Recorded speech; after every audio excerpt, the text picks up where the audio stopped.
Oh, I just thought of something crazy. Activision Blizzard is possibly about to join Xbox, just like Bethesda already did. Imagine an RPG from Bethesda set in the Warcraft or StarCraft universes.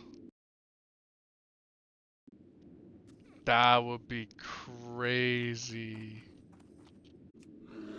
Even like, even a Skyrim style Diablo would be crazy. A Bethesda Call of Duty. That would be weird.